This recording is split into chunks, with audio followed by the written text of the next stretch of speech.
जब हम छुट्टियों पर जाते हैं तो ऑनलाइन होटल या विला बुक करते वक्त सिर्फ उसकी खूबसूरत तस्वीरें और किराया देखते हैं। हमें लगता है कि अगर हमने पैसे दिए हैं तो वो जगह पूरी तरह से हमारी और सुरक्षित है। लेकिन उन बंद दरवाजों का असली इतिहास क्या है? पिछली रात उस बिस्तर पर कौन सोया था? और सबसे बड़ी बात, जिस घर में आप खुद को लॉक करके चैन से सो रहे हैं, उसकी डुप्लीकेट चाबी और कितने अनजान लोगों की जेब में है, ये कोई नहीं जानता। आज की ये 3 सच्ची घटनाएं जो छुट्टियां मनाने गए लोगों के साथ घटी, आपको किसी भी अनजान जगह पर रुकने से पहले अपने कमरे का दरवाजा 2 बार चेक करने पर मजबूर कर देंगी। ये घटना पिछले साल नवंबर के महीने की है। मैं और मेरा कॉलेज का दोस्त साहिल दोनों ही अपने काम से बहुत ज्यादा फ्रस्ट्रेट हो चुके थे और हमें शहर की भीड़ भाड़ से दूर कुछ दिनों के लिए एक शांत जगह चाहिए थी। हमने तय किया कि हम लोनावला जाएंगे। वीकेंड होने की वजह से सारे अच्छे होटल्स बुक थे या फिर बहुत महंगी थी। तभी साहिल को इंटरनेट की तीसरे या चौथे पेज पर एक वेबसाइट मिली जहां एक इंडिपेंडेंट विला की लिस्टिंग थी। विला की तस्वीरें बहुत नॉर्मल थीं। एक 2 मंजिला पुराना सा घर जिसकी चारों तरफ काफी पेड़ थे, लेकिन उसकी कीमत इतनी कम थी कि हमने बिना ज्यादा सोचे उसे बुक कर लिया। उस लिस्टिंग पर सिर्फ 2 रिव्यूज थे और दोनों ही काफी पुराने थे। हमने शुक्रवार की दोपहर को मुंबई से अपनी कार निकाली। ट्रैफिक की वजह से हमें लोनावला की मेन मार्केट तक पहुंचते पहुंचते शाम की 6 बज गए। वहां से हमने उस विला की केयरटेकर को कॉल किया। उसने हमें जो लोकेशन भेजी वो मेन लोनावला शहर से करीब 12 किलोमीटर दूर एक पहाड़ी और जंगली रास्ते की तरफ थी। जैसे जैसे हम उस रास्ते पर आगे बढ़ रही थी, पक्की सड़क खत्म हो गई और बजरी वाला कच्चा रास्ता शुरू हो गया। उस पूरे रास्ते पर एक भी स्ट्रीट लाइट नहीं थी। शाम की 7 बजे तक बाहर एकदम घना अंधेरा हो चुका था। हमारी फोन की नेटवर्क की सिग्नल भी धीरे धीरे गायब हो रही थी। करीब 20 मिनट उस कच्चे रास्ते पर गाड़ी चलाने के बाद हमारी कार की हेडलाइट एक पुराने जंग लगे लोहे के गेट पर जाकर पड़ी। यही वो लोकेशन थी। गेट के अंदर एक बड़ा सा कंपाउंड था और बीच में वो 2 मंजिला विला खड़ा था। विला का पेंट कई जगह से उखड़ चुका था और उसकी बनावट किसी बहुत पुराने जमाने के घर जैसी थी। वहां गेट के पास एक अधेड़ उम्र का आदमी हाथ में टॉर्च लिए खड़ा था। वो केयरटेकर था। उसका नाम रमेश था। जैसे ही हम कार से उतरे, मैंने नोटिस किया कि वो काफी बेचैन लग रहा था। वो बार बार अपनी घड़ी देख रहा था। उसने हमारा ढंग से स्वागत तक नहीं किया। उसने सीधा मेरी तरफ चाबियों का एक भारी सा गुच्छा बढ़ाया और बिना हमारी तरफ देखे बोला, सर ये मेन गेट की चाबी है और ये अंदर वाले दरवाजे की। आप लोग अंदर चले जाइए, मुझे अपने गांव के लिए आखिरी बस पकड़नी है, मैं निकल रहा हूं। साहिल ने उससे पूछा कि अंदर लाइट और पानी का स्विच कहां है, तो उसने चलती चलती ही पीछे मुड़कर जवाब दिया, सब चालू है सर, बस एक बात का ध्यान रखना, रात को घर का मेन दरवाजा अंदर से अच्छी सी लॉक कर लेना और छत पर मत जाना, वहां की रेलिंग टूटी हुई है। इतना बोलकर वो उस अंधेरी कच्ची रास्ते पर 30 कदमों से चला गया। मुझे उसका बर्ताव थोड़ा अजीब लगा, लेकिन हमने सोचा कि शायद उसे सच में बस पकड़ने की जल्दी होगी। हमने अपना सामान निकाला, लोहे का मेन गेट बंद किया और विला के मेन दरवाजे तक आ गई। दरवाजा भारी लकड़ी का था। मैंने चाबी लगाई और उसे धक्का देकर खोला। अंदर जाती ही सबसे पहली चीज जो महसूस हुई वो थी एक अजीब सी महक, जैसे कोई कमरा महीनों से बंद पड़ा हो और उसमें सीलन लग गई हो। मैंने दीवार टटोल कर लाइट चालू की। ग्राउंड फ्लोर पर एक बहुत बड़ा हॉल था। हॉल के बीचों बीच एक पुराना सा सोफा रखा था। कोने में एक डाइनिंग टेबल थी जिस पर काफी धूल थी और पीछे की तरफ एक छोटा सा किचन था। हॉल में कोई टीवी या म्यूजिक सिस्टम नहीं था। हमने सबसे पहले घर के सारे दरवाजे और खिड़कियां चेक की। सारी खिड़कियों पर लोहे की ग्रिल लगी थी। हमने घर का मेन दरवाजा बंद किया, उसकी दोनों सिटकनियां लगाई और केयरटेकर ने जो बड़ा सा ताला दिया था उसे भी अंदर से लगा दिया। अब हम पूरी तरह से सिक्योर थे। वो चाबी मैंने अपनी पैंट की जेब में रख ली। हम लकड़ी की सीढ़ियों से होते हुए फर्स्ट फ्लोर पर गए। सीढ़ियां चढ़ते वक्त लकड़ी के चरमराने की आवाज आ रही थी। ऊपर 2 बेडरूम थे। हमने वो बेडरूम चुना जिसकी खिड़की से कार पार्किंग वाला एरिया दिखता था। हमने अपना सामान रखा और फ्रेश हुए। मैंने अपना फोन चेक किया। नेटवर्क पूरी तरह से जा चुका था। स्क्रीन पर सिर्फ इमरजेंसी कॉल्स ओनली लिखा आ रहा था। रात के करीब 9:30 बज रहे थे। हमने रास्ते से जो खाना पैक करवाया था वो खाया। बाहर एकदम खामोशी थी, इतनी गहरी खामोशी कि हमें हवा के चलने और पत्तों के हिलने की आवाज भी साफ सुनाई दे रही थी। करीब 11:30 बजे हम दोनों बेड पर लेट गए। साहिल फोन में कुछ पुरानी ऑफलाइन वीडियोस देख रहा था और मेरी आंखें बंद थीं। तभी अचानक नीचे ग्राउंड फ्लोर की हॉल से एक बहुत जोरदार आवाज आई। आवाज ऐसी थी जैसे लकड़ी का कोई भारी फर्नीचर, शायद वो डाइनिंग टेबल की कुर्सी, किसी ने उठाकर जोर से फर्श पर पटकी हो। ठक! वो आवाज इतनी तेज और अचानक थी कि हम दोनों झटके से सीधे बैठ गए। साहिल के हाथ से फोन छूट गया। उसने घबराकर मेरी तरफ देखा। मैंने उसे चुप रहने का इशारा किया। पूरा घर अंदर से लॉक था। केयर टेकर जा चुका था। चाबी मेरी जेब में थी। फिर नीचे हॉल में वो भारी कुर्सी किसने गिराई? अगर आप रात के 11:30 बजे एक सुनसान विला में हैं, आपके फोन में नेटवर्क नहीं है और मेन गेट अंदर से पूरी तरह लॉक है, तो नीचे उस खाली हॉल में वो आवाज आखिर किसकी हो सकती है? आगे जो हुआ उसे जानने से पहले द हॉरर बुक को अभी सब्सक्राइब करें, क्योंकि असली खौफ का सामना तो अब होने वाला है। उस आवाज के बाद कमरे में एकदम सन्नाटा छा गया। वो सन्नाटा इतना गहरा था कि मुझे अपनी ही दिल के धड़कने की आवाज सुनाई दे रही थी। साहिल ने मेरी तरफ देखा। उसकी आंखों में साफ डर था। उसने फुसफुसाते हुए पूछा, भाई, नीचे कोई है क्या? मैंने उसे चुप रहने का इशारा किया। मेरा भी गला सूख रहा था। मैंने अपना हाथ पैंट की जेब में डाला। ताले की चाबी अभी भी वहीं थी। मैंने साहिल से बहुत धीमी आवाज में कहा, मेन दरवाजा तो मैंने खुद अंदर से लॉक किया था, ताला भी लगाया था, अंदर कोई कैसे आ सकता है? हम दोनों बेड से एकदम बिना आवाज किए उतरे। कमरे की लाइट हमने पहले ही बंद कर दी थी। बाहर कॉरिडोर में जो हल्की सी पीली लाइट जल रही थी, बस वही सीढ़ियों तक जा रही थी। हमने जूते नहीं पहने ताकि हमारी चलने की कोई आवाज ना हो। मैं आगे था और साहिल मेरे ठीक पीछे। हमने कमरे का दरवाजा बहुत धीरे से खोला। जैसे ही हम दालान में आए, नीचे से अजीब सी बदबू आ रही थी। वैसी सीलन वाली महक नहीं जो हमने आते वक्त महसूस की थी। ये कुछ अलग थी, जैसे गीली मिट्टी और सिगरेट की धुएं की मिली-जुली बदबू। मैंने साहिल को देखा। उसने भी अपनी नाक सिकोड़ ली थी, मतलब उसे भी वो बदबू आ रही थी। हम सीढ़ियों के पास पहुंचे। ये वही पुरानी लकड़ी की सीढ़ियां थी जो हमारे ऊपर आते वक्त चरमरा रही थी। अगर हमें नीचे बिना कोई आवाज किए जाना था तो बहुत संभल कर पैर रखना था। मैंने पहली सीढ़ी पर पैर रखा, फिर दूसरी पर। हम बहुत धीरे धीरे नीचे उतर रहे थे। हर एक सीढ़ी उतरने में हमें कम से कम 10 सेकंड लग रहे थे। मेरी नजरें सीधा नीचे उस हॉल की तरफ थी, जहां सिर्फ थोड़ा सा हिस्सा दिखाई दे रहा था। जब हम आधी सीढ़ियां उतर चुकी थी तो मुझे हॉल का वो हिस्सा दिखा जहां डाइनिंग टेबल रखी थी, और जो मैंने देखा उससे मेरी रोंगटी खड़ी हो गई। डाइनिंग टेबल के पास जो 4 कुर्सियां थीं, उनमें से एक कुर्सी जमीन पर गिरी हुई थी।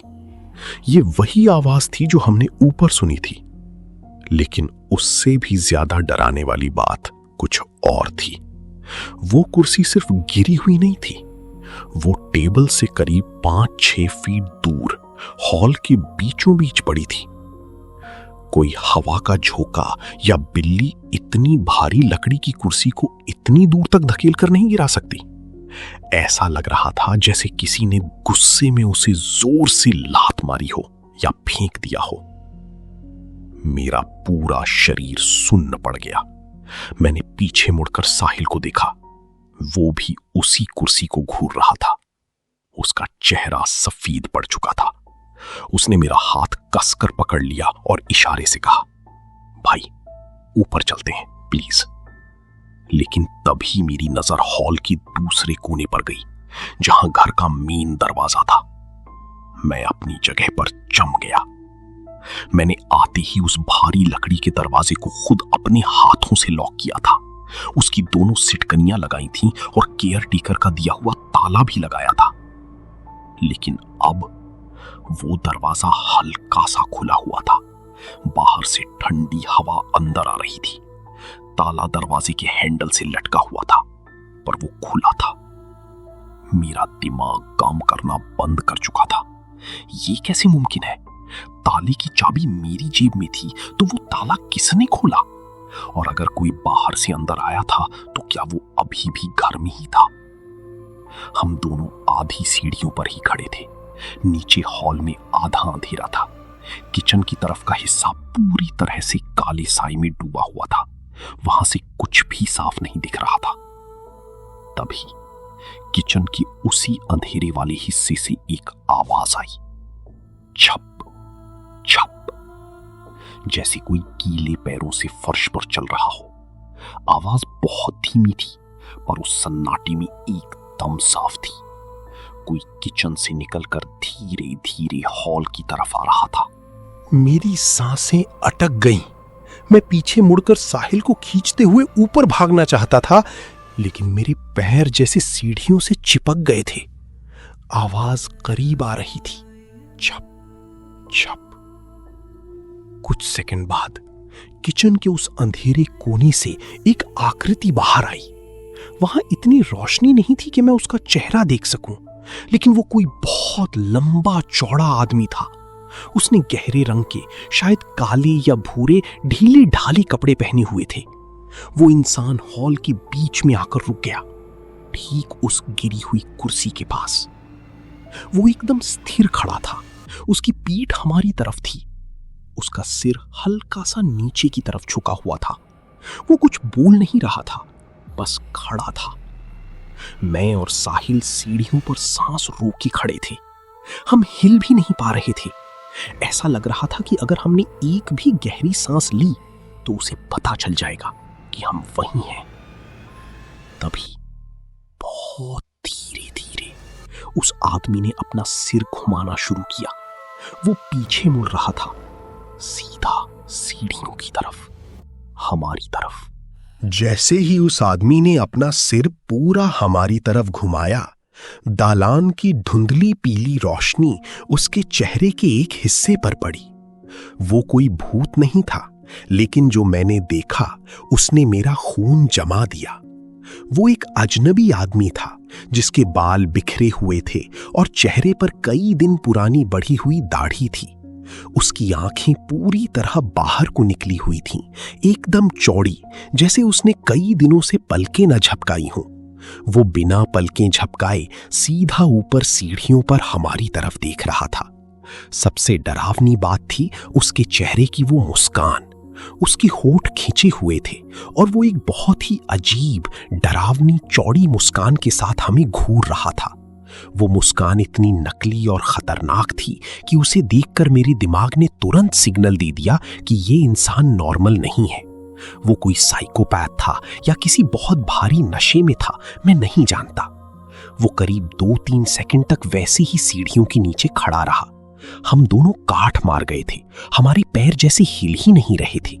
फिर अचानक उसने अपने गले से एक अजीब सी, जानवरों जैसी घुरघुराहट की आवाज निकाली और बिना किसी चेतावनी के वो सीधा सीढ़ियों की तरफ भागा। उसकी स्पीड बहुत तेज थी। जैसे ही उसने पहला कदम सीढ़ी पर रखा, लकड़ी के चरमराने की तेज आवाज आई और उस आवाज ने हमारा सम्मोहन तोड़ दिया। मैं चिल्लाया, साहिल भाग!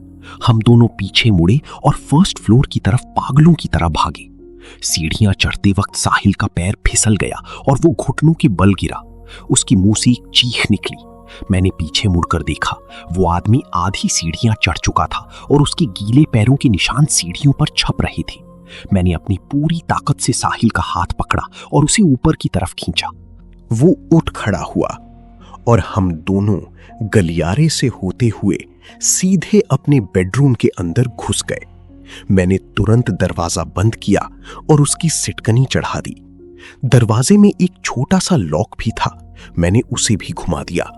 लेकिन हम जानते थे कि यह पुराना लकड़ी का दरवाजा उस भारी भरकम आदमी को ज्यादा देर नहीं रोक पाएगा। साहिल डर के मारे कांप रहा था और उसका पूरा बदन पसीने से भीग चुका था। मैंने कमरे के कोने में रखी भारी लकड़ी की अलमारी देखी। मैंने साहिल से कहा, हाथ लगा, इसे दरवाजे के आगे लगाना है। हम दोनों ने अपनी पूरी जान लगा दी और उस भारी अलमारी को घसीटकर दरवाजे के ठीक आगे खड़ा कर दिया। जैसे ही अलमारी दरवाजे से टिकी, ठीक उसी सेकंड बाहर से दरवाजे पर एक बहुत जोरदार टक्कर हुई। धड़ाम! झटका इतना तेज था कि दरवाजे की लकड़ी से कड़कड़ाने की आवाज आई। अगर अलमारी पीछे नहीं होती तो वो दरवाजा एक ही बार में टूट जाता। साहिल कमरे की एक कोने में बैठ गया और उसने अपने दोनों हाथों से अपना सिर ढक लिया। वो बार बार अपने फोन की स्क्रीन देख रहा था, लेकिन वहां नेटवर्क का एक भी बार नहीं था। वो रोते हुए फुसफुसा रहा था, भाई कोई पुलिस को फोन लगाओ, ये हमें मार डालेगा। ये कौन है भाई? मैंने उसे चुप रहने को कहा क्योंकि मैं बाहर की आवाजें सुनना चाहता था। दरवाजे की हैंडल से खटखट की आवाज आने लगी। वो आदमी बाहर खड़ा होकर हैंडल को ऊपर नीचे कर रहा था, ये चेक करने के लिए कि दरवाजा खुला है या बंद। जब हैंडल से दरवाजा नहीं खुला तो उसने अपने नाखूनों से लकड़ी को खुरचना शुरू कर दिया। वो आवाज इतनी डिस्टर्बिंग थी कि मेरे कान फटने लगी। ऐसा लग रहा था जैसे कोई जानवर दरवाजे को फाड़ने की कोशिश कर रहा हो। मैंने कमरे के अंदर चारों तरफ देखा कि अगर वो अंदर आ गया तो मैं खुद को और साहिल को कैसे बचाऊंगा। वहां बेड के पास एक भारी लोहे का लैंप रखा था। मैंने उसका प्लग निकाला और उस लैंप को अपने हाथ में पकड़ लिया। मेरा हाथ कांप रहा था, लेकिन मेरे पास और कोई चॉइस नहीं थी। तभी बाहर से खुरचने की आवाज अचानक बंद हो गई। कमरे में फिर से वही भयानक सन्नाटा छा गया। मुझे लगा कि शायद वो हार मानकर नीचे चला गया होगा। मैंने अलमारी के पीछे अपना कान लगाया और बाहर की आहट लेने की कोशिश की। गलियारे से किसी के भारी कदमों की आवाज आ रही थी, लेकिन वो आवाज सीढ़ियों की तरफ नीचे जाने की नहीं थी। वो कदम हमारे कमरे के दरवाजे से दूर जा रहे थे, फर्स्ट फ्लोर की दूसरे कोने की तरफ। और तभी मुझे केयरटेकर रमेश की वो बात याद आई जो उसने जाते जाते कार के पास कही थी। रात को घर का मेन दरवाजा अंदर से अच्छे से लॉक कर लेना और छत पर मत जाना, वहां की रेलिंग टूटी हुई है। मेरा दिमाग सनक गया। केयरटेकर ने हमें छत पर जाने से मना क्यों किया था? क्या वो आदमी पहले से ही छत पर छुपा हुआ था और केयरटेकर को ये बात पता थी? तभी हमारे कमरे की सीलिंग से आवाज आई, थप थप। वो आदमी सीढ़ियों से नीचे नहीं गया था। वो गलियारे के एंड में बनी लोहे की सीढ़ी से सीधा विला की छत पर चढ़ गया था और अब वो ठीक हमारे सिर के ऊपर छत पर घूम रहा था। मैंने ऊपर की तरफ देखा, तभी मुझे याद आया कि हमारे इस बेडरूम में एक छोटी सी बालकनी भी है और उस बालकनी के ठीक ऊपर छत का एक हिस्सा बाहर की तरफ निकला हुआ है। कोई भी इंसान छत से लटक कर बहुत आसानी से हमारी बालकनी के अंदर कूद सकता था। जैसे ही ये थॉट मेरे दिमाग में आया, मैंने बालकनी के कांच वाले दरवाजे की तरफ देखा। बाहर कोहरा बहुत घना हो चुका था और उस धुंध के बीच छत से दो पैर नीचे लटकते हुए दिखाई दिए। वो आदमी छत से हमारी बालकनी में उतर रहा था। बालकनी के उस धुंधले कोहरे के बीच जब मैंने उन पैरों को नीचे लटकते देखा तो मेरे अंदर का बचा खुचा हौसला भी टूट गया। कुछ ही सेकंड बाद एक भारी धप की आवाज हुई। वो आदमी छत से कूदकर हमारी बालकनी में आ चुका था। बेडरूम और बालकनी के बीच सिर्फ एक स्लाइडिंग कांच का दरवाजा था और उसके पीछे एक पतली सी जाली लगी थी। कमरे के अंदर घुप अंधेरा था, लेकिन बाहर की हल्की चांदनी में मैं उसकी परछाई को साफ देख सकता था। वो धीरे धीरे चलकर उस कांच के दरवाजे की बिल्कुल करीब आ गया। उसने अपनी दोनों हाथ कांच पर रखे और अपना चेहरा बिल्कुल शीशे से चिपका दिया। उसकी वही बाहर को निकली हुई चौड़ी आंखें और वो भयानक नकली मुस्कान अब कांच के उस पार से सीधे मुझे घूर रही थी। उसकी गर्म सांसों से शीशे पर भाप जमने लगी थी। उसने दरवाजे का हैंडल पकड़ा और उसे खिसकाने की कोशिश की, लेकिन दरवाजा अंदर से लॉक था। जब दरवाजा नहीं खुला तो उसने हैंडल को छोड़ दिया। 2 सेकंड के लिए वो एकदम शांत खड़ा रहा और फिर उसने अपना सिर पीछे किया और पूरी ताकत से अपना माथा कांच के दरवाजे पर दे मारा। धड़ाम! कांच में एक दरार आ गई। साहिल जो कोने में बैठा था वो ये देखकर जोर से चिल्लाया। उस आदमी ने दोबारा अपना सिर पीछे किया और फिर से कांच पर मारा। इस बार आवाज और तेज थी और दरारें पूरे शीशे पर फैल गईं। मुझे समझ आ गया था कि ये आदमी दर्द महसूस नहीं कर रहा है। वो किसी बहुत भारी ड्रग्स के नशे में था या पूरी तरह से पागल था। मेरे हाथ में जो लोहे का लैंप था वो इसके सामने किसी काम का नहीं था। अगर वो अंदर आ गया तो हम दोनों वहां से जिंदा नहीं बचेंगे। तीसरी टक्कर हुई और इस बार कांच के टुकड़े टूटकर कमरे के अंदर आ गिरे। जाली वाला दरवाजा भी अपनी जगह से हिल गया था। हमारे पास अब सोचने का वक्त नहीं था। मैंने साहिल की टी-शर्ट कॉलर से पकड़ी और उसे झटकी से खड़ा किया। मैंने चिल्लाकर कहा, दरवाजा खोल और भाग। हम दोनों ने अपनी पूरी जान लगाकर उस भारी अलमारी को वापस पीछे खींचा। अलमारी खिसकाते ही मैंने मेन दरवाजे की सिटकनी खोली। ठीक उसी सेकंड पीछे बालकनी का पूरा कांच छनछना कर टूट गया। वो आदमी कमरे के अंदर आ चुका था। मैंने पीछे मुड़कर नहीं देखा। मैंने दरवाजा खोला, साहिल को बाहर दालान में धकेला और खुद भी बाहर निकलकर बेडरूम का दरवाजा बाहर से जोर से बंद कर दिया ताकि उसे कुछ सेकंड के लिए रोका जा सके। हम दोनों सीढ़ियों की तरफ पागलों की तरह भागे। सीढ़ियां उतरते वक्त हम ये भी नहीं देख रहे थे कि पैर कहां पड़ रहा है। साहिल लगभग आधी सीढ़ियों से सीधा हॉल के फर्श पर कूद गया। मेरे पैर में भी मोच आई, लेकिन रुकने का कोई चांस ही नहीं था। पीछे फर्स्ट फ्लोर से उस बेडरूम का दरवाजा टूटने की जोरदार आवाज आई। वो आदमी कमरे से बाहर आ चुका था और अब हमारे पीछे आ रहा था। हम हॉल में पहुंचे। डाइनिंग टेबल की वो कुर्सी अभी भी वहीं गिरी पड़ी थी। सामने घर का मेन दरवाजा था जो उसने अंदर आते वक्त खुला छोड़ दिया था। यही हमारी इकलौती उम्मीद थी। हम दोनों उस दरवाजे से बाहर भागे और कंपाउंड में आ गए। बाहर भयानक ठंड थी और रास्ता एकदम अंधेरा। हमारी कार गेट के पास खड़ी थी। मैंने अपनी जेब में हाथ डाला। किस्मत से कार की चाबी मेरी पैंट की जेब में ही थी। पीछे से विला के अंदर भारी कदमों की आवाज आ रही थी। वो सीढ़ियां उतर चुका था। हम कार तक पहुंचे। मेरे हाथ इतने कांप रहे थे कि पहली बार में चाबी कार के दरवाजे में लगी ही नहीं। चाबी नीचे गिर गई। जल्दी कर भाई, वो आ रहा है, साहिल रोते हुए चिल्लाया। वो मेन दरवाजे से बाहर निकल चुका था और अब कंपाउंड में हमारी तरफ ही भाग रहा था। मैंने जमीन से चाबी उठाई, कार अनलॉक की और हम दोनों अंदर घुस गए। मैंने तुरंत अंदर से सारे दरवाजे लॉक किए। अगले ही सेकंड वो आदमी हमारी कार के बोनट के पास आ गया। उसने कार की हेडलाइट पर जोर से मुक्का मारा और फिर ड्राइवर साइड की खिड़की के पास आकर कांच को अपने नाखूनों से खुरचने लगा। उसकी शक्ल इतने करीब से देखकर मेरी रूह कांप गई। उसके माथे से खून बह रहा था कांच तोड़ने की वजह से, लेकिन वो अभी भी उसी खौफनाक तरीके से मुस्कुरा रहा था। मैंने बिना कुछ सोचे कार स्टार्ट की, रिवर्स गियर डाला और एक्सेलरेटर को पूरा दबा दिया।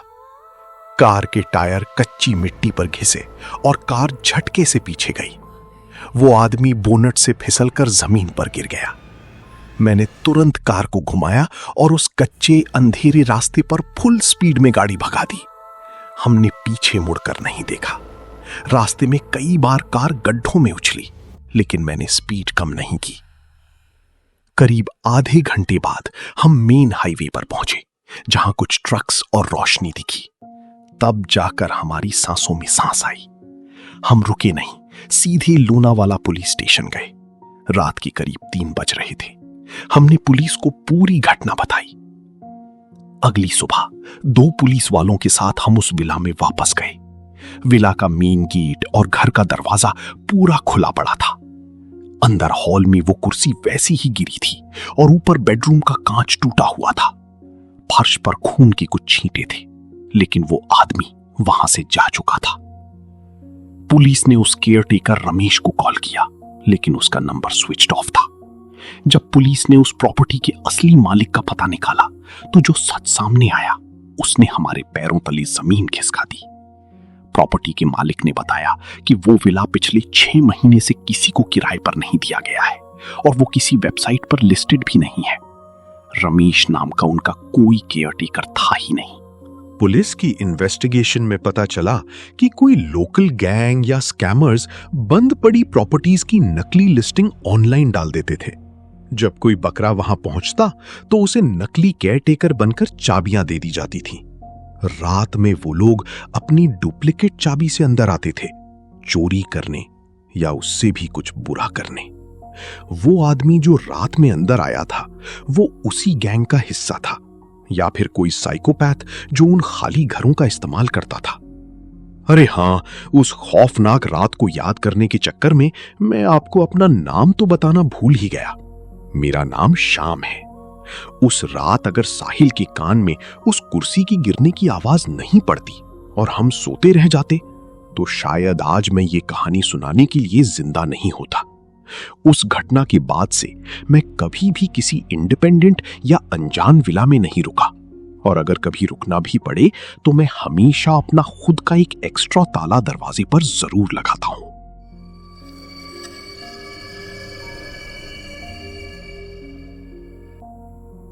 जब हम किसी पहाड़ी इलाके में कोई होम स्टे या एयरबीएनबी बुक करते हैं, तो हमारा मकसद होता है शहर की भीड़ से दूर, कुदरत के बीच कुछ दिन अकेले बिताना। हम उस एकांत और सन्नाटे को एंजॉय करना चाहते हैं। लेकिन क्या आपने कभी ये सोचा है कि अगर उस घने जंगल और पहाड़ों के बीच, जहां मीलों तक कोई दूसरा घर नहीं है, रात की 2 बजे आपके बंद दरवाजे के बाहर कोई आकर खड़ा हो जाए, तो आपको बचाने कौन आएगा? ये दूसरी कहानी आपको किसी भी पहाड़ी होमस्टे में चैन की नींद सोने से पहले 10 बार सोचने पर मजबूर कर देगी। मेरा नाम करण है। ये घटना मेरे और मेरे कजिन भाई रोहन के साथ दिसंबर 2024 में घटी थी। हम दोनों ही दिल्ली की सर्दियों और अपने ऑफिस के काम से ब्रेक लेना चाहते थे। हमारा प्लान था कि हम किसी ऐसी जगह जाएं जहां बिल्कुल भी टूरिस्ट ना हो, कोई शोर शराबा ना हो और हम बस आराम से 3-4 दिन बिता सकें। होटल्स हमें पसंद नहीं थे क्योंकि वहां प्राइवेसी नहीं मिलती, इसलिए हमने एक ऑनलाइन ऐप पर एयरबीएनबी खोजना शुरू किया। काफी रिसर्च के बाद हमें उत्तराखंड के मुक्तेश्वर से करीब 25 किलोमीटर आगे एक बहुत ही छोटी और अनजान से गांव में एक प्रॉपर्टी मिली। वो एक पूरा लकड़ी का बना हुआ केबिन था जो एक पहाड़ी के किनारे पर बना था और उसके पीछे सिर्फ घनी चीड़ की जंगल थी। तस्वीरों में वो घर बहुत खूबसूरत और एकदम अलग थलग लग रहा था। उस गांव में मुश्किल से 10 या 12 घर थे और वो भी उस केबिन से काफी दूरी पर थे। हमने बिना कोई दूसरी राय लिए उसे 3 रातों के लिए बुक कर लिया। हमने शुक्रवार की सुबह अपनी कार से दिल्ली से सफर शुरू किया। काठगोदाम तक का रास्ता एकदम नॉर्मल था, लेकिन जैसे ही हम पहाड़ों पर चढ़ने लगे, मौसम तेजी से बदलने लगा। दिसंबर का महीना था, इसलिए शाम के 4 बजते बजते ही पहाड़ों पर कोहरा छाने लगा था। मुक्तेश्वर क्रॉस करने के बाद जो रास्ता उस गांव की तरफ जाता था, वो बहुत ही संकरा और खतरनाक था। उस सिंगल लेन सड़क पर एक तरफ गहरी खाई थी और दूसरी तरफ पहाड़। जैसे जैसे हम आगे बढ़ रहे थे, सड़क पर गाड़ियों का नामो निशान खत्म हो गया था। शाम के करीब 5:30 बज रहे थे और बाहर पूरी तरह से अंधेरा हो चुका था। हमारे फोन की जीपीएस ने काम करना बंद कर दिया था क्योंकि उस इलाके में कोई नेटवर्क नहीं था। शुक्र है कि हमने होस्ट से बात करके पहले ही ऑफलाइन मैप डाउनलोड कर लिया था। करीब 45 मिनट उस घने जंगल वाले रास्ते पर ड्राइव करने के बाद हमें वो लकड़ी का घर दिखाई दिया। वो घर बिल्कुल वैसा ही था जैसा तस्वीरों में दिखा था, बल्कि असलियत में वो ज्यादा बड़ा और डरावना लग रहा था। घर के चारों तरफ कोई बाउंड्री वॉल नहीं थी, बस सीधा जंगल शुरू हो रहा था। प्रॉपर्टी का केयरटेकर, जिसका नाम बिशन था, हमारे इंतजार में पोर्च पर खड़ा था। उसने एक भारी सा जैकेट और टोपी पहनी हुई थी। हम कार से उतरे। बाहर की ठंड हड्डियों को कपा देने वाली थी। तापमान शायद माइनस में जा चुका था। बिशन ने हमें चाबियां दी और घर के अंदर ले गया। घर पूरा लकड़ी का बना था। ग्राउंड फ्लोर पर एक बड़ा सा लिविंग रूम था जिसमें एक चिमनी बनी थी और बगल में एक छोटा सा ओपन किचन था। लकड़ी की एक सीढ़ी ऊपर फर्स्ट फ्लोर की तरफ जाती थी, जहां हमारा बेडरूम था। घर के अंदर की लकड़ी बहुत पुरानी थी, क्योंकि हमारी हर कदम के साथ फर्श से चरमराने की तेज आवाज आ रही थी। बिशन ने हमें बताया कि हीटर कैसे काम करता है और लकड़ियां कहां रखी हैं। फिर उसने जाते जाते एक बात कही जो उस वक्त तो हमें नॉर्मल लगी, लेकिन बाद में उसी बात ने हमारी जान हलक में ला दी। उसने कहा, साहब जी, रात को चिमनी की आग बुझने मत देना। और एक बात, पीछे जंगल की तरफ जो किचन की खिड़की है उसे भूल कर भी मत खोलना, चाहे बाहर से कोई भी आवाज क्यों ना आए। यहां जंगली जानवरों का खतरा रहता है। हमने हामी भर दी। बिशन ने बताया कि वो यहां से 4 किलोमीटर दूर नीचे गांव में रहता है। अगर कोई इमरजेंसी हो तो लैंडलाइन से उसे कॉल कर सकते हैं, क्योंकि मोबाइल नेटवर्क यहां बिल्कुल नहीं आता। इतना कहकर वो चला गया। अब हम उस पूरे पहाड़ पर उस बड़े से लकड़ी के घर में बिल्कुल अकेले थे। हमने अपना सामान ऊपर बेडरूम में रखा। बेडरूम काफी बड़ा था और उसमें एक बड़ी सी कांच की खिड़की थी, जहां से सीधा पीछे का घना जंगल दिखता था। उस वक्त बाहर इतना कोहरा था कि 10 फीट दूर की चीज भी नहीं दिख रही थी। हमने नीचे आकर चिमनी में आग जलाई और किचन में अपने लिए मैगी और कॉफी बनाने लगे। मैंने किचन को ध्यान से देखा। बिशन ने जिस खिड़की की बात की थी वो किचन के बिल्कुल कोने में थी। वो एक स्लाइडिंग खिड़की थी और उसके बाहर लोहे की कोई ग्रिल नहीं थी। लेकिन एक चीज जो मैंने उस वक्त नोटिस की वो बहुत अजीब थी। किचन के फर्श पर एक जगह लकड़ी का एक चौकोर हिस्सा कटा हुआ था, जिसमें एक लोहे का हैंडल लगा था। वो एक ट्रैपडोर था जो शायद घर के नीचे बने किसी बेसमेंट या स्टोर रूम की तरफ जाता था। लेकिन सबसे अजीब बात यह थी कि उस ट्रैपडोर पर बाहर से एक बहुत बड़ा और भारी लोहे का ताला लगा हुआ था। कोई अपने ही घर के बेसमेंट को बाहर से इतनी भारी ताले से क्यों बंद करेगा? मैंने रोहन को वो दिखाया, पर उसने कहा कि शायद मकान मालिक ने अपना कोई पर्सनल सामान वहां रखा होगा। हमने उस बात को वहीं इग्नोर कर दिया। रात के 9 बज चुके थे। बाहर हवा बहुत तेज चल रही थी। हवा के पेड़ों से टकराने की सू सू की आवाज पूरे घर में गूंज रही थी। हमने डिनर किया, घर का मेन दरवाजा अंदर से अच्छे से लॉक किया और ऊपर अपने बेडरूम में सोने चले गए। हमने बेडरूम का दरवाजा भी अंदर से बंद कर लिया था। पहाड़ों की वो पहली रात बहुत शांत थी। मैं अपने बिस्तर पर लेटा हुआ था और रोहन दूसरे बिस्तर पर सो चुका था। मुझे नींद नहीं आ रही थी, क्योंकि मुझे जगह बदलने पर जल्दी नींद नहीं आती। मैं बस छत को घूर रहा था और बाहर चल रही तेज हवा की आवाजें सुन रहा था। तभी रात के करीब 12:15 बजे मेरी आंखें एकदम से चौड़ी हो गईं। हवा की आवाज के बीच मुझे घर के अंदर से एक दूसरी आवाज सुनाई दी। कोई आवाज कर रहा था, लेकिन वो आवाज बाहर जंगल से या मेन दरवाजे से नहीं आ रही थी। वो आवाज ठीक हमारे बेडरूम की नीचे से आ रही थी, किचन के उस हिस्से से। अगर आप पहाड़ों के बीच एक अनजान लकड़ी के घर में अकेले हैं, जहां मीलों तक कोई इंसान नहीं रहता और घर का मेन दरवाजा अंदर से लॉक है, तो रात के 12:15 बजे घर के अंदर ठीक आपके कमरे के नीचे वो आवाज कौन कर रहा है? आगे जो हुआ उसे जानने से पहले द हॉरर बुक को अभी सब्सक्राइब करें, क्योंकि पहाड़ों का असली खौफ अब शुरू होने वाला है। वो आवाज बहुत साफ थी, जैसे कोई लकड़ी की फर्श पर खुरच रहा हो। खुर खुर। पहले मुझे लगा कि शायद कोई चूहा होगा। मैंने उसे इग्नोर करने की कोशिश की, लेकिन फिर वो आवाज तेज हो गई। अब वो सिर्फ खुरचने की आवाज नहीं थी, वो आवाज बिल्कुल वैसी थी जैसे कोई लकड़ी के भारी दरवाजे को जोर जोर से धक्का दे रहा हो। धप धप धप। और तब मुझे याद आया, वो आवाज बिल्कुल उसी जगह से आ रही थी जहां किचन के फर्श पर वो भारी ताले वाला ट्रैप डोर लगा हुआ था। कोई उस ताले वाले दरवाजे को नीचे बेसमेंट के अंदर से धकेल कर खोलने की कोशिश कर रहा था।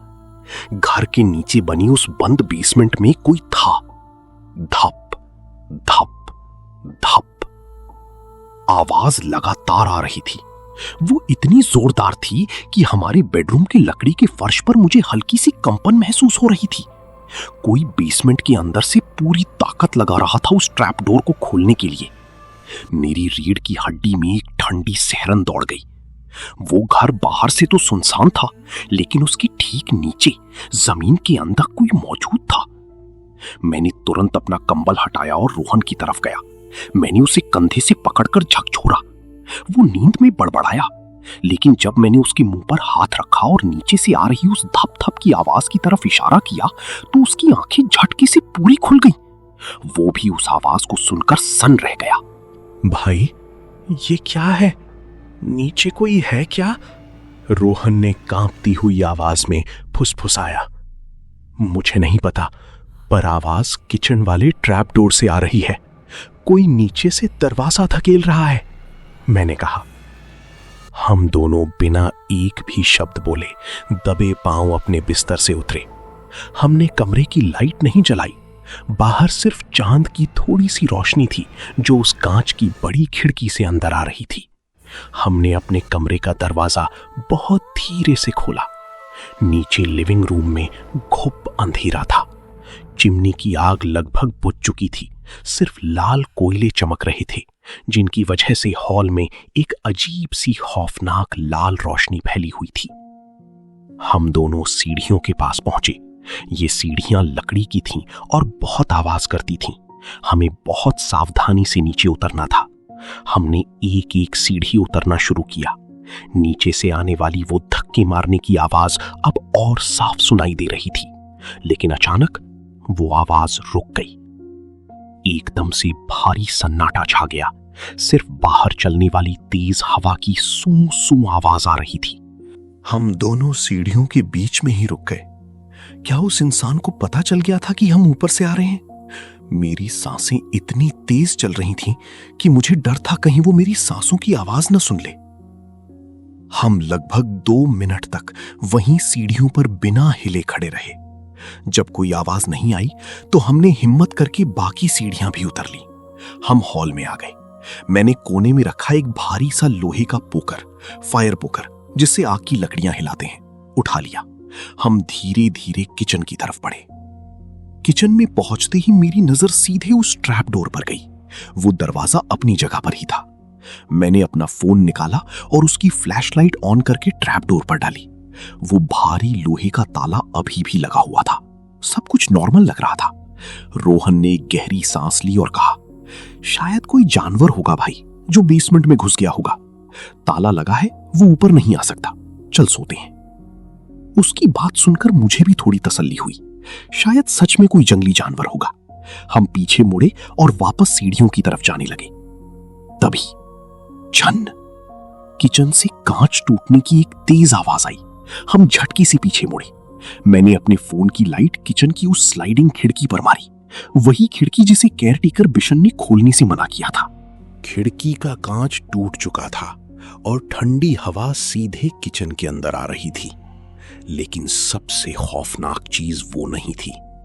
खिड़की के बाहर उस घने अंधेरे जंगल की तरफ एक चेहरा हमें घूर रहा था। वो चेहरा पूरी तरह से पीला और बेजान लग रहा था। उसने कोई मोटा सा काला जैकेट पहना हुआ था, जिसका हुड उसके सिर पर था। उसकी आंखें अजीब तरीके से चौड़ी थीं और वो लगातार हमें बिना पलक झपकाए देख रहा था। उसके हाथ में एक भारी सा पत्थर था, जिससे उसने वो कांच तोड़ा था। रोहन चीख पड़ा। मैं भी डर के मारे पीछे हट गया। वो इंसान कोई जानवर नहीं था। इससे पहले कि हम कुछ समझ पाते, उस आदमी ने अपना हाथ खिड़की के टूटे हुए कांच से अंदर डाला और खिड़की का लॉक खोल दिया। उसने स्लाइडिंग खिड़की को पूरी तरह से पीछे खिसका दिया। वो अंदर आने की कोशिश कर रहा था। रोको उसे, मैंने चिल्लाया और हाथ में पकड़े उस लोहे के पोकर को लेकर किचन की तरफ भागा। लेकिन जैसे ही मैं खिड़की के करीब पहुंचा, मेरी नजर नीचे फर्श पर गई। ट्रैप डोर का वो भारी लोहे का ताला, जो अभी कुछ सेकंड पहले तक बंद था, अब फर्श पर खुला पड़ा था और वो लकड़ी का ट्रैप डोर आधा खुला हुआ था। मेरा खून जम गया। वो आदमी बाहर खिड़की से अंदर नहीं आ रहा था, वो हमें डिस्ट्रैक्ट कर रहा था।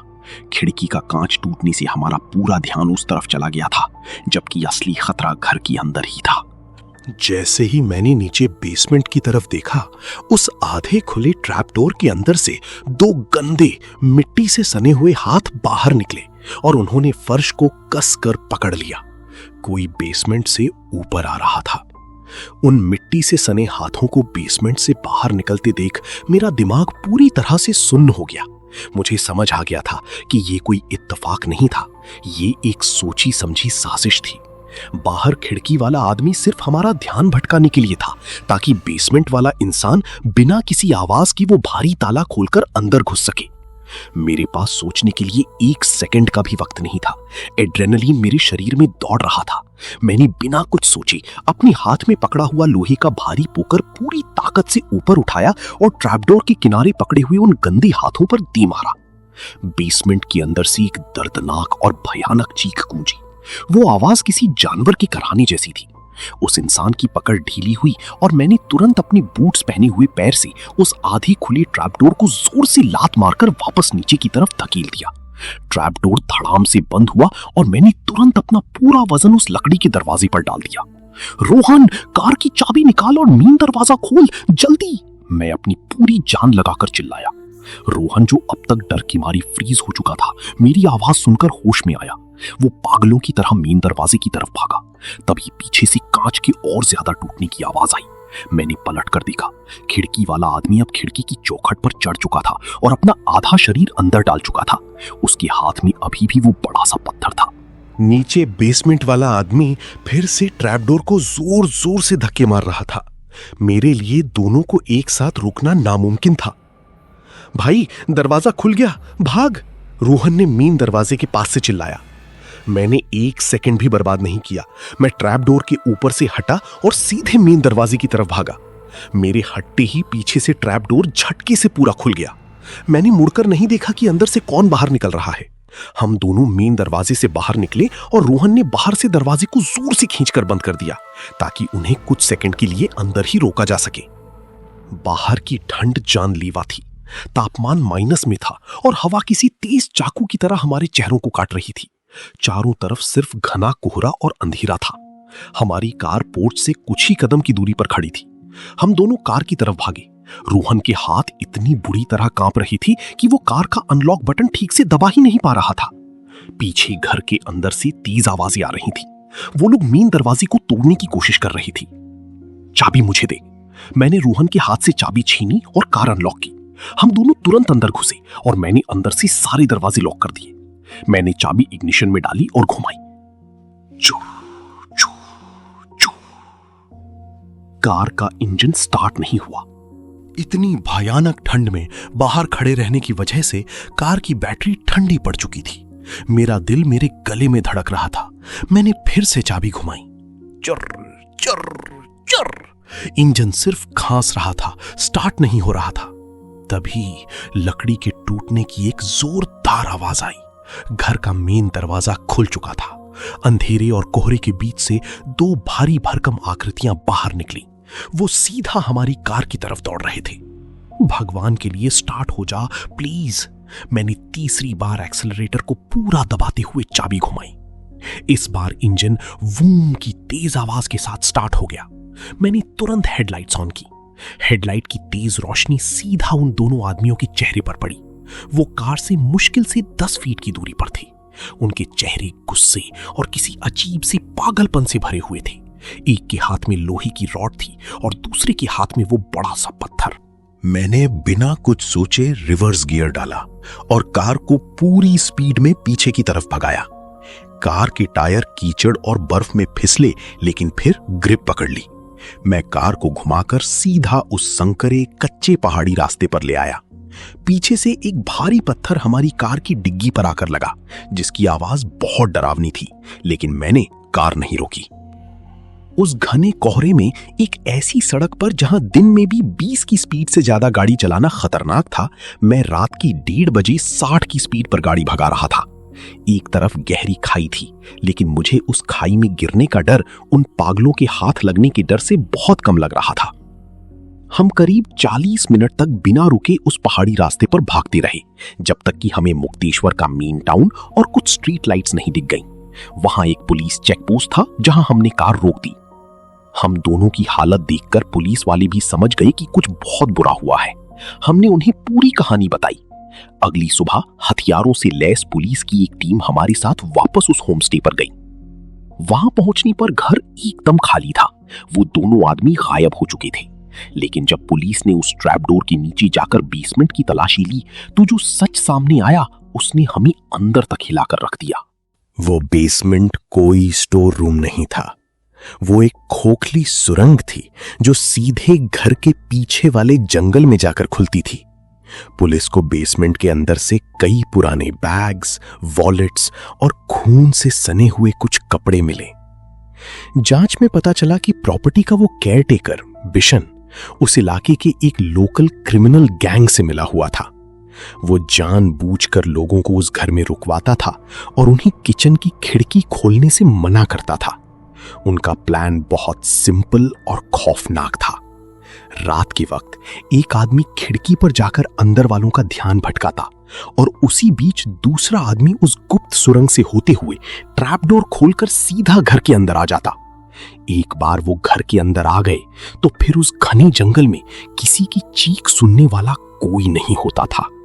उन बैग्स और कपड़ों को देखकर यह साफ था कि हम उनके पहले शिकार नहीं थे, लेकिन खुशकिस्मती से हम पहले ऐसे लोग थे जो वहां से जिंदा वापस लौट पाए। उस रात के बाद से मैंने कभी भी किसी एकांत पहाड़ी जगह पर या किसी ऐसे घर में रुकने की हिम्मत नहीं की जहां जमीन के नीचे क्या है ये मुझे ना पता हो। अगर आप भी ऐसी किसी जगह जा रहे हैं तो एक बार अपने कमरे की फर्श को जरूर चेक कर लीजिएगा।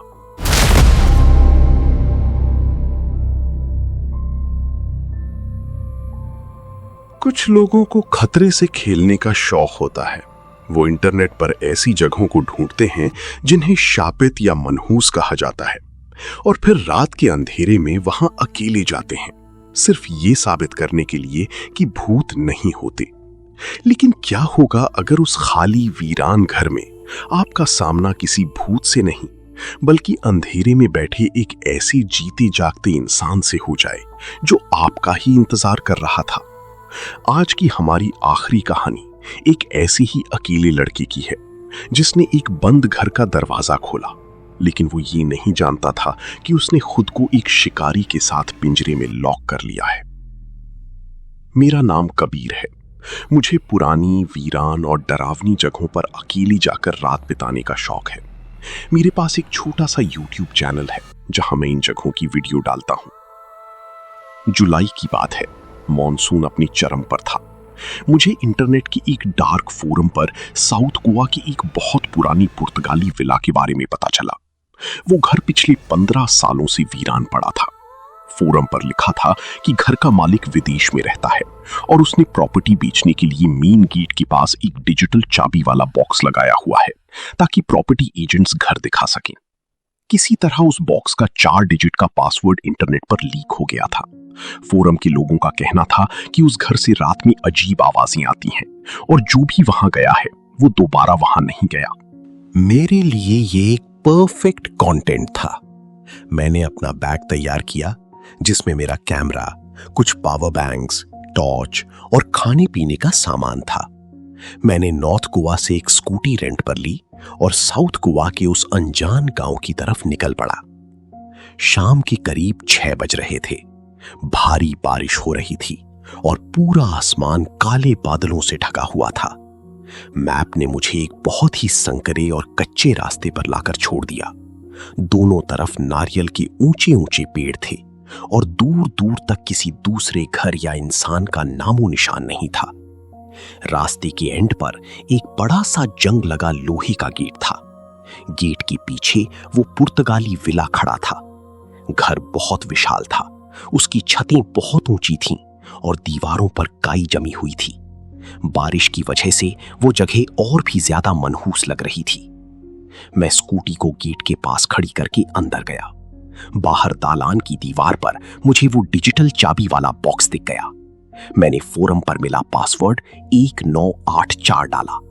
क्लिक की आवाज हुई और बॉक्स खुल गया। अंदर एक भारी पीतल की चाबी रखी थी। यहां कोई केयरटेकर नहीं था, कोई आस पड़ोस नहीं था।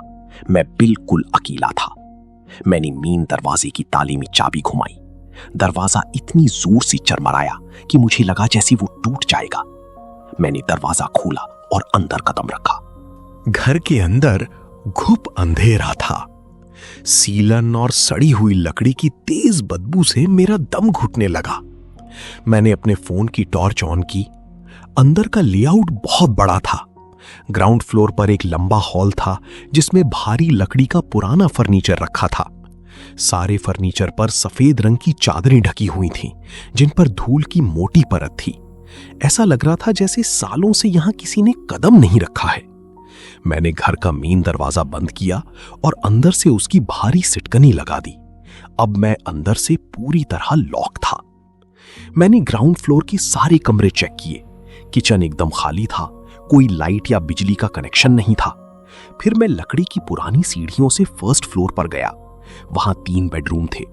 मैंने सबसे आखिरी वाला बेडरूम चुना क्योंकि उसकी बालकनी से सीधा नीचे का मेन गेट और मेरी स्कूटी दिख रही थी। मैंने उस कमरे में अपना स्लीपिंग बैग बिछाया, अपना कैमरा स्टैंड पर सेट किया और उसे दरवाजे की तरफ पॉइंट करके रिकॉर्डिंग ऑन कर दी, ताकि अगर रात में कोई हलचल हो तो वो रिकॉर्ड हो जाए। बाहर बारिश और तेज हो गई थी।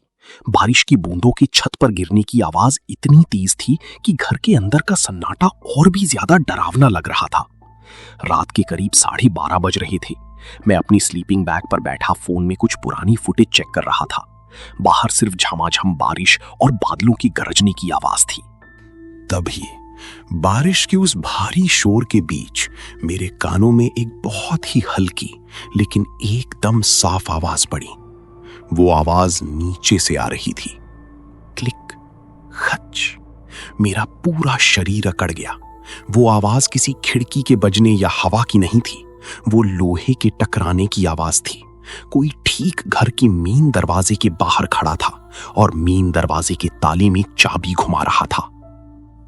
अगर आप एक ऐसे घर में अकेले हैं जो 15 सालों से खाली पड़ा है, घर के मेन दरवाजे की इकलौती चाबी आपने खुद अपनी जेब में रखी है, तो रात के 12:30 बजे बाहर से उसी ताले में चाबी कौन घुमा रहा है?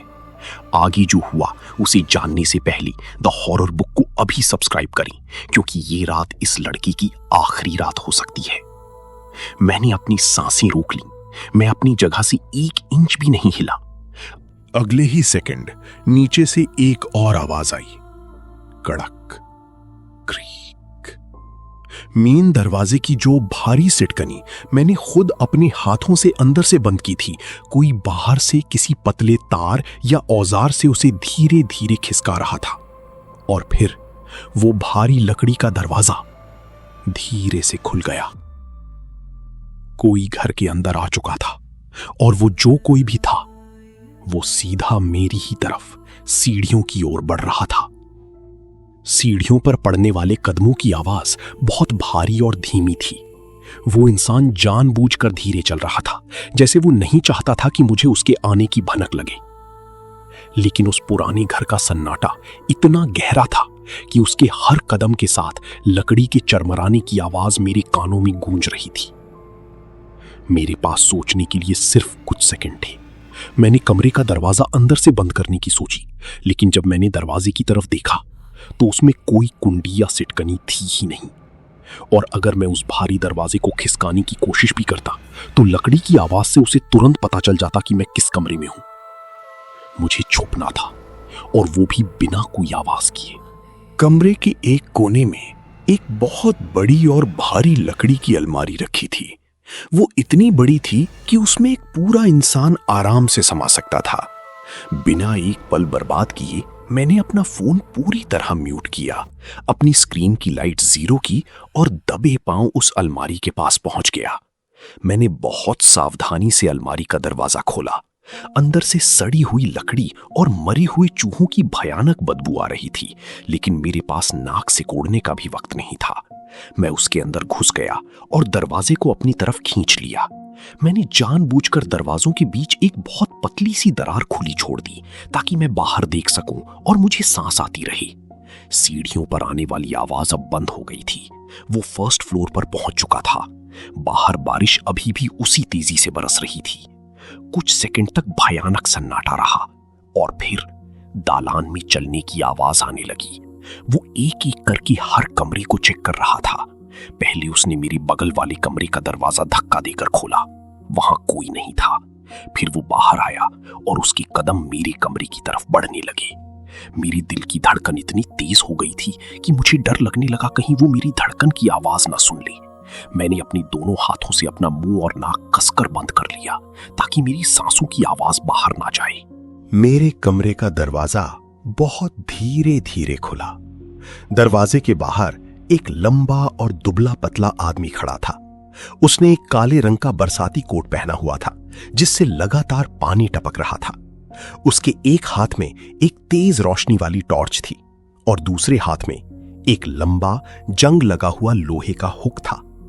वो कोई भूत या साया नहीं था। वो एक जीता जागता इंसान था जो रात के अंधेरे में शिकार पर निकला था। उसने कमरे के अंदर कदम रखा। उसने अपनी टॉर्च की रोशनी पूरे कमरे में घुमाई और तभी उसकी रोशनी सीधा फर्श पर बिछे मेरे स्लीपिंग बैग और स्टैंड पर लगे मेरे कैमरे पर जाकर रुक गई। मुझे लगा कि मेरा सामान देखकर वो डर जाएगा या वहां से भाग जाएगा, क्योंकि उसे पता चल गया था कि घर में कोई और भी है। लेकिन उसने जो किया वो मेरी सोच से परे था। मेरा स्लीपिंग बैग देखते ही वो आदमी वहीं रुक गया। उसने अपनी टॉर्च की रोशनी बंद कर दी। कमरे में फिर से घुप अंधेरा छा गया। बाहर कड़कती बिजली की हल्की रोशनी में मैंने देखा कि वो अपनी जगह पर बिल्कुल स्थिर खड़ा था और उसके चेहरे पर एक बहुत ही भयानक चौड़ी मुस्कान आ गई थी। उसे इस बात का बिल्कुल डर नहीं था कि मैं वहां मौजूद हूं, बल्कि वो खुश था। उसे पता चल गया था कि कोई ना कोई इस कमरे में है और वो यहीं कहीं छुपा है। तभी उसने एक बहुत ही धीमी और डरावनी धुन सीटी बजाकर गुनगुनानी शुरू कर दी। उस खाली और अंधेरे कमरे में वो सीटी की आवाज किसी मौत के बुलावे जैसी लग रही थी। वो सीटी बजाता हुआ कमरे में आगे बढ़ा।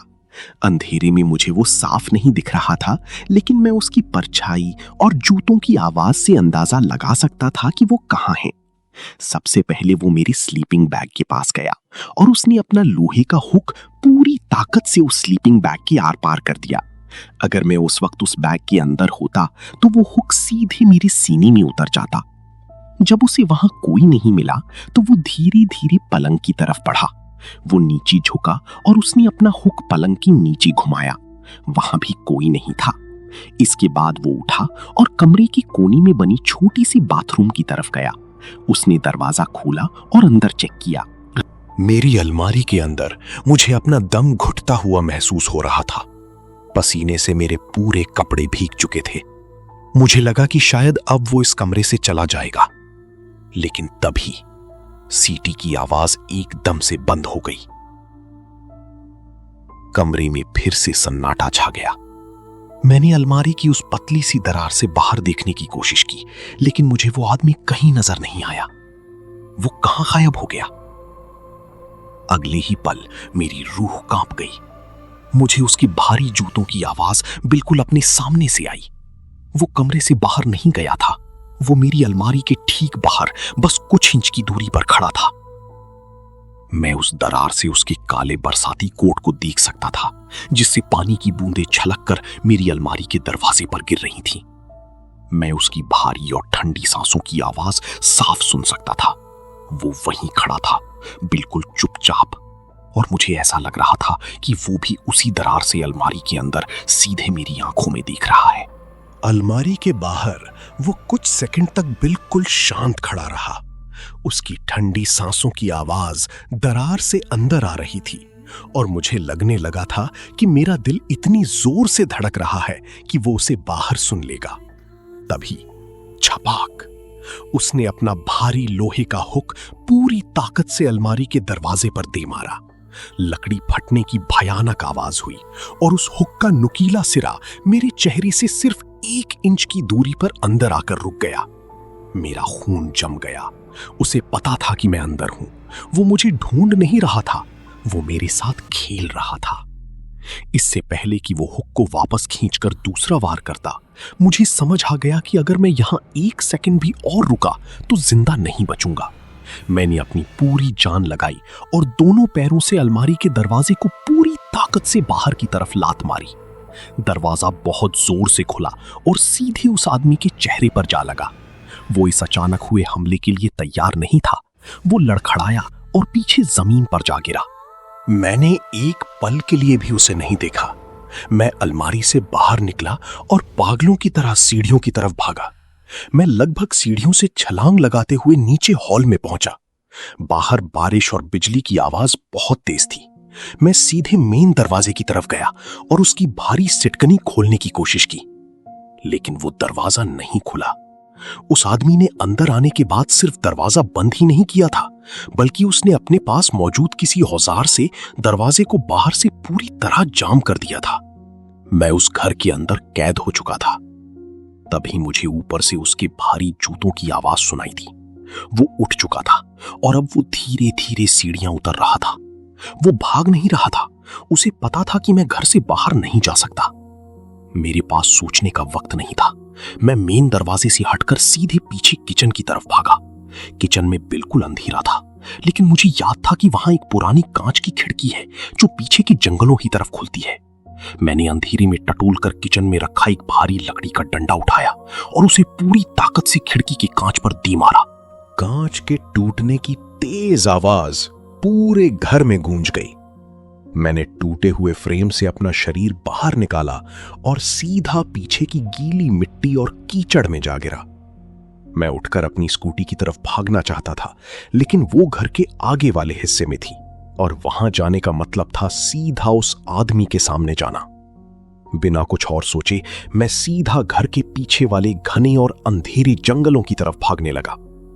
बारिश इतनी तेज थी कि मुझे अपने सामने कुछ नहीं दिख रहा था। मैं कई बार पेड़ों की जड़ों से टकराकर गिरा। मेरे कपड़े कीचड़ से सन गए और मेरे हाथों से खून बहने लगा, लेकिन मैं नहीं रुका। मैं बस भागता रहा। करीब 10 मिनट तक पागलों की तरह भागने के बाद मेरी सांसें जवाब देने लगी। मैं एक बहुत बड़े और पुरानी पेड़ के पीछे घनी झाड़ियों के बीच कीचड़ में लेट गया। कुछ ही मिनटों बाद मैंने देखा कि दूर उस घर के पिछले हिस्से से टॉर्च की एक तेज रोशनी जंगल की तरफ आ रही है। वो मुझे ढूंढने के लिए बाहर आ गया था। वो रोशनी धीरे धीरे मेरी तरफ ही बढ़ रही थी। मैंने कीचड़ में अपना चेहरा छुपा लिया और अपनी सांसें पूरी तरह रोक ली। खुशकिस्मती से तेज बारिश ने मेरे भागने की सारी आवाजें और मेरे पैरों के निशान कीचड़ से धो दिए थे। वो आदमी टॉर्च की रोशनी घुमाता हुआ मेरे छुपने वाली जगह से सिर्फ 20 या 30 कदम दूर खड़ा था। मैं उस अंधेरे में भी उसके हाथ में उस लंबे लोहे के हुक को देख सकता था। वो वहां करीब आधा घंटा खड़ा रहा। वो लगातार टॉर्च की रोशनी हर झाड़ी पर मार रहा था। उस पूरे आधे घंटे तक मैंने एक बार भी पलक नहीं झपकाई। फिर अंत में जब उसे कुछ नहीं दिखा तो वो मुड़ा और वापस उस घर की तरफ चला गया। लेकिन मैं अपनी जगह से नहीं हिला। मुझे डर था कि वो कोई चाल चल रहा होगा। मैं पूरी रात उस भयानक ठंड और लगातार होती बारिश में उसी कीचड़ में लेटा रहा। जब अगली सुबह सूरज निकला और बारिश बंद हुई, तब जाकर मैंने वहां से निकलने की हिम्मत की। मैं घर की तरफ नहीं गया। मैं जंगल के रास्ते से ही कई किलोमीटर तक पैदल चलता रहा, जब तक मुझे एक मुख्य सड़क और कुछ लोग नहीं मिल गए। मेरी स्कूटी, मेरा कैमरा और मेरा सारा सामान उसी घर में छूट गया था, लेकिन मुझे उसकी कोई परवाह नहीं थी। मैं बस अपनी जान बचाकर खुश था। बाद में जब मैं घर वापस पहुंचा और मैंने ठंडे दिमाग से सब कुछ सोचा, तो सच्चाई समझ आने पर मेरे रोंगटे खड़े हो गए। उस इंटरनेट फोरम पर वो डिजिटल बॉक्स का पासवर्ड किसी ने गलती से लीक नहीं किया था। वो पासवर्ड जानबूझकर वहां डाला गया था ताकि मुझ जैसे लोग एडवेंचर के नाम पर उस वीरान घर में जाएं और वो साइको शिकारी रात के अंधेरे में अपना शिकार कर सके। उस रात के बाद मैंने अपना YouTube चैनल हमेशा के लिए डिलीट कर दिया। अब मैं कभी भी किसी पुरानी या वीरान जगह के आसपास भी नहीं भटकता।